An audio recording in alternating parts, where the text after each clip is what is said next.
दोस्तों, पंजाब यूनिवर्सिटी चंडीगढ़ का प्रोटेस्ट आज तीसरे वीक में एंटर हो चुका है। लंगर लेके जाने वालों को गेट पे रोका जा रहा है। अंदर लंगर लेके आईडी देख लो, भी नहीं जान दे रही। स्टूडेंट्स पर लाठीचार्ज हो रहा है।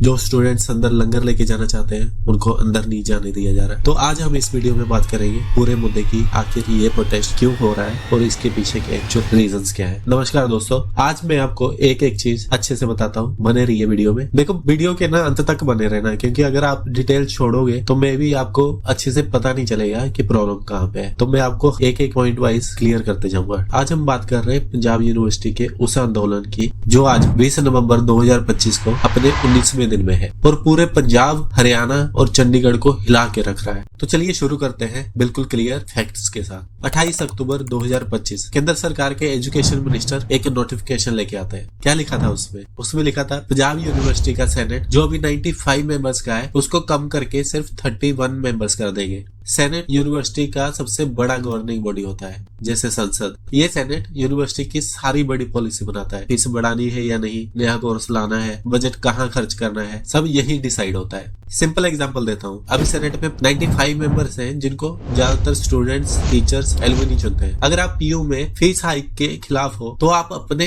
रिप्रेजेंटेटिव को वोट देकर सेनेट में भेज सकते हो और वो आपकी बात वहाँ पे रखेगा। यानी सेनेट इक्वल्स टू यूनिवर्सिटी की लोकसभा प्लस राज्यसभा के बराबर है। बिना सेनेट के यूनिवर्सिटी वाइस चेयरमैन और कुछ अफसर मनमाने ढंग से फैसले लेते रहते हैं। शॉर्ट में बताऊं तो सेनेट यूनिवर्सिटी का लोकतांत्रिक ब्रेन है। बिना इसके यूनिवर्सिटी डिक्टेटरशिप की तरह चलती है। अभी जो 25 सीटें इलेक्टेड है, यानी स्टूडेंट्स, टीचर्स, एलुमनी चुनते हैं, वो घटाकर सिर्फ 15 कर देंगे। सिंडिकेट में तो 70% सीटें सीधे नॉमिनेटेड कर देंगे, मतलब दिल्ली जिसे चाहे उसे बिठा देंगे। यानी इस नोटिफिकेशन का साफ साफ मतलब ये था कि अब यूनिवर्सिटी में लोकतंत्र खत्म, सारा कंट्रोल दिल्ली के हाथ में। पीयू को दिल्ली की कठपुतली बना देने का पूरा प्लान था। ऊपर से एक तार खींचो, नीचे पूरी यूनिवर्सिटी नाचने लगे। बस यही सीन बनाने की तैयारी थी। पहले आप ये समझिए कि दिल्ली की केंद्र सरकार को इससे फायदा क्या होगा। केंद्र सरकार पीयू को अपना पॉकेट यूनिवर्सिटी बना लेगी, जिसे चाहे वाइस चेयरमैन बना देगी, जिसे चाहे प्रोफेसर अपॉइंट कर देगी। पंजाब हरियाणा की लोकल पॉलिटिक्स से आजादी मिल जाएगी। कोई भी राज्य सरकार किसी भी तरह का कोई प्रेशर नहीं डाल पाएगी। NEP 2020 को 100% लागू कर पाएगी। सेंट्रलाइज्ड एग्जाम, सेंट्रलाइज्ड रैंकिंग, सब कुछ सेंटर के कंट्रोल में आ जाएगा। फंडिंग का पूरा कंट्रोल भी सेंट्रल गवर्नमेंट कंट्रोल में कर लेगी। पंजाब सरकार अभी 90 से 100 करोड़ के बीच में देती है, वो भी बंद हो जाएगा। तो केंद्र कहेगा मैं ही दूंगा, मेरी ही बात मानो। और पॉलिटिकल मैसेज ये जाएगा हमने पंजाब की आखिरी बड़ी संस्था पर भी कब्जा कर लिया। खासकर 2027 के पंजाब इलेक्शन से पहले ये बहुत बड़ा पॉलिटिकल पॉइंट बनेगा। अभी आप सोच रहे होंगे कि अगर सेंट्रल सरकार को फायदा हो भी रहा है तो क्या बुरी बात है। अगर सेंट्रल गवर्नमेंट ये कंट्रोल अपने हाथ में लेती हुई है तो प्रॉब्लम क्या है। तो दोस्तों, अभी बात करते हैं पंजाब यूनिवर्सिटी को होने वाले नुकसान की। पंजाब की आवाज खत्म हो जाएगी। अभी सेनेट में पंजाब के 60% से ज्यादा मेंबर होते हैं। कंट्रोल चला गया तो पंजाबी भाषा, सिख हेरिटेज, पंजाबी लिटरेचर के कोर्स धीरे धीरे कम या बंद हो जाएंगे और फंडिंग में कटौती का डर भी है। पंजाब सरकार अभी भी बड़ा हिस्सा देती है। अगर केंद्र पूरा कंट्रोल कर लेगा तो पंजाब सरकार कह सकती है अब तुम्हारा केंद्र देख ले और फंड रोक देगी। 20 से 25% कटौती हुई तो स्टाफ सैलरी, रिसर्च, इंफ्रास्ट्रक्चर सबको इफेक्ट होगा और लोकल स्टूडेंट्स का भी नुकसान होगा। अभी 60-40 कोटा है। पंजाब 60%, हरियाणा, चंडीगढ़, हिमाचल 40%। केंद्र चाहे तो इसे बदलकर ऑल इंडिया कोटा 100% कर देगा। पंजाब के बच्चों को अपनी ही यूनिवर्सिटी में सीट मिलना मुश्किल हो जाएगा। पिछले कुछ सालों में JNU, DU, JMI में इस तरह ही वाइस चेयरमैन और कोर्स में बदलाव हुए हैं। वही पैटर्न PU में भी आ सकता है। कुछ लोग इसे सेक्रोनाइजेशन कहते हैं, मतलब अपनी विचारधारा वाली किताबें, लेक्चर, इवेंट्स को प्रायोरिटी दी जाती है। रिसर्च और अकादमिक फ्रीडम पर भी असर देखा जा सकता है। PU में पंजाब, खेती, पानी, बॉर्डर स्टडीज पर बहुत अच्छा रिसर्च होता है। केंद्र पूरा कंट्रोल लेगा तो सेंसिटिव टॉपिक्स पर रिसर्च फंडिंग रुक सकती है या दबाव डाला जा सकता है। और इससे जो पंजाब के लिए इमोशनल लॉस होगा वो अलग से। 1966 में चंडीगढ़ छीना था और अब PU भी दिल्ली की हो जाएगी। पंजाब में ये भावना बहुत तेज है कि हमारी आखिरी बड़ी संस्था भी छीन ली गई है। शॉर्ट में बताऊं तो ये लगता है कि केंद्र सरकार को पंजाब पे control, political point PU, Punjab को पैसा कम, आवाज कम, पहचान कम, ये सब कंट्रोल में करने का नशा चढ़ा हुआ है। यही वजह है कि स्टूडेंट्स चिल्ला रहे हैं PU बचाओ, मतलब सिर्फ यूनिवर्सिटी नहीं, पंजाब की आखिरी बड़ी संस्था बचाओ। जब स्टूडेंट्स ने ये नोटिफिकेशन पढ़ा तो तुरंत समझ गए कि ये तो हमारी यूनिवर्सिटी छीनने की साजिश है। फिर क्या था, जैसे आग सी लग गई। 7 नवंबर को केंद्र ने नोटिफिकेशन वापस ले लिया, अच्छी बात। लेकिन स्टूडेंट्स कह रहे हैं वापस ले लिया तो क्या, सेनेट इलेक्शन की डेट तो आज तक नहीं आई। आखिरी सेनेट 2022 में खत्म हो चुकी है, यानी 3 साल से यूनिवर्सिटी बिना चुने हुए सेनेट से चल रही है। देखो स्टूडेंट्स की सीधे सीधे 4 डिमांड्स हैं। 25 नवंबर तक सेनेट इलेक्शन की डेट अनाउंस करो। नॉमिनेटेड मेंबर्स वाली कोई भी बदलाव बिल्कुल नहीं चलेगी। डेमोक्रेटिक गवर्नेंस वापस लाओ और बैकडोर अपॉइंटमेंट बंद करो। और अब बात करते कि ये आंदोलन कब तक चलेगा। 1 नवंबर 2025 से शुरू हुआ, पहले सिट इन फिर रोज धरने। 10 नवंबर को 5000 से ज्यादा स्टूडेंट्स और किसान गेट नंबर 1 पर चढ़ गए। पुलिस ने लाठीचार्ज किया, वाटर कैनन चलाए, 50 से ज्यादा लोग इंजर्ड हुए। 11 नवंबर को फिर से बैरिकेड तोड़े गए। 17 नवंबर को यूनिवर्सिटी शटडाउन का ऐलान।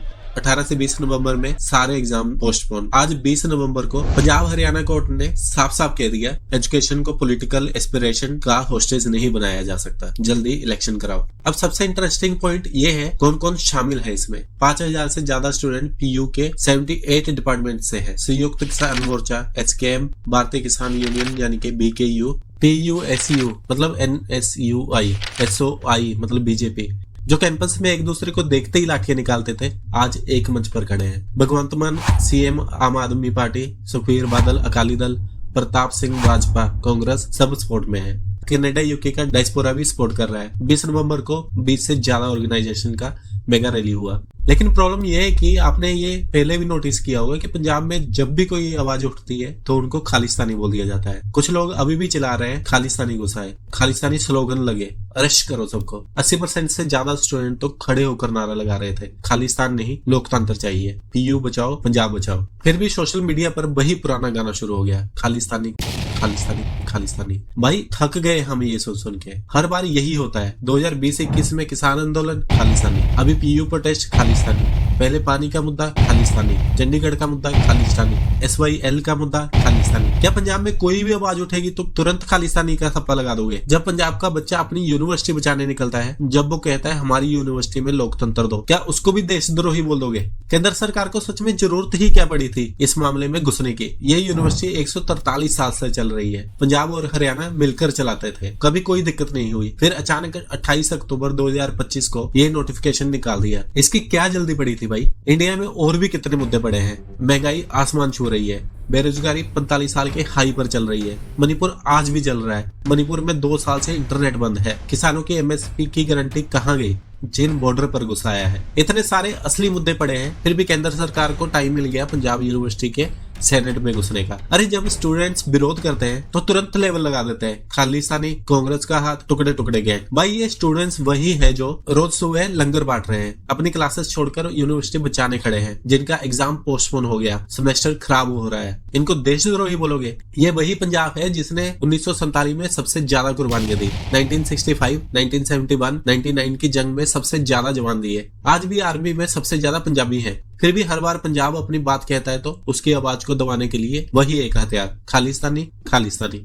बस बहुत हुआ भाई, ये स्टूडेंट्स खालिस्तानी नहीं पंजाबी हैं, ये देशद्रोही नहीं पंजाब बचाने वाले हैं। अब बात करते हैं ये प्रोटेस्ट से नुकसान क्या क्या हो चुका है। 10 से ज्यादा FIRs हो चुकी है, 50 से ज्यादा लोग इंजर्ड हो चुके हैं, एग्जाम पोस्टपोन होते जा रहे हैं, 20,000 से ज्यादा स्टूडेंट्स इफेक्ट हो रहे हैं इससे, और जो इकोनॉमी लॉस हो रहा है वो 50 करोड़ से ज्यादा क्या है। AC जोशी लाइब्रेरी बंद है, रोज 5000 रिसर्चर्स इफेक्ट हो रहे हैं, प्लेसमेंट्स 25% डाउन, चंडीगढ़ में ट्रैफिक जाम से करोड़ों का बिजनेस लॉस हो रहा है, X पर 1.2 मिलियन इंप्रेशंस आए, #SavePU फ्रॉम सेंटर ट्रेंडिंग चल रहा है। अब जरा ये सोचिए, 143 साल पुरानी यूनिवर्सिटी जो नॉर्थ इंडिया के 10% पोस्ट ग्रेजुएट्स पैदा करती है, आज बैरिकेड्स के पीछे कैद है। 200 पंजाब यूनिवर्सिटी के साथ बहुत बड़े बड़े नाम जुड़े हुए हैं, जैसे डॉक्टर मनमोहन सिंह, भारत के पूर्व प्रधानमंत्री, PU से इकोनॉमिक्स में MA first class first, gold medalist 1954, यहीं से उनकी पढ़ाई की फाउंडेशन हुई, बाद में कैम्ब्रिज और एक्सपोर्ट गए। आज भी PU का सबसे बड़ा poster boy Manmohan Singh sir है, हर साल कन्वेंशन में उनका नाम जरूर लिया जाता है। फिर चाहे इसरो के चीफ S सोमनाथ, कल्याण सिंह, पूर्व UP CM,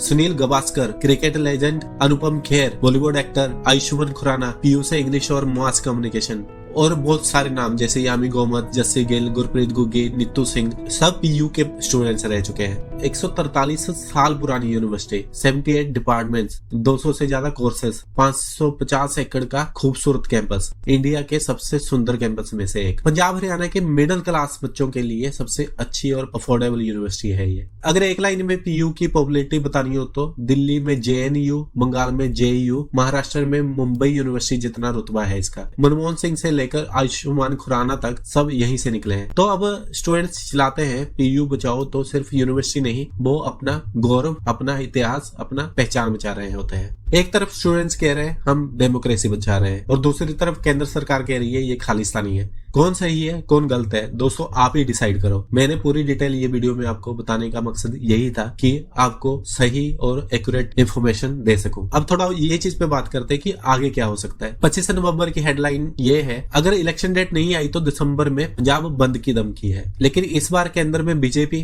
पंजाब में आप, चंडीगढ़ में बीजेपी का कंट्रोल है, कोई पीछे नहीं हटना चाहता। तो दोस्तों मेरा आखिरी मैसेज ये है, ये लड़ाई स्टूडेंट्स की है, पंजाब की है, लेकिन प्लीज खालिस्तान, हिंदू सिख, पंजाब हरियाणा के चक्कर में मत पड़िए। कुछ लोग यही चाहते हैं कि आंदोलन बढ़ जाए। अफवाहों से बचिए, एकता रखिए। आप क्या सोचते हो इस पूरे मामले पर कमेंट में जरूर बताएं। अगर आपको वीडियो पसंद आया हो तो लाइक कर दो, शेयर कर दो ताकि यही जानकारी हर घर तक पहुंचे। और हाँ, सब्सक्राइब करना मत भूलना, बेल आइकन को दबा दो ताकि अगला अपडेट तुरंत मिले। जय हिंद, जय पंजाब। मिलते हैं अगले वीडियो में, तब तक अपना और अपनों का ख्याल रखना। धन्यवाद।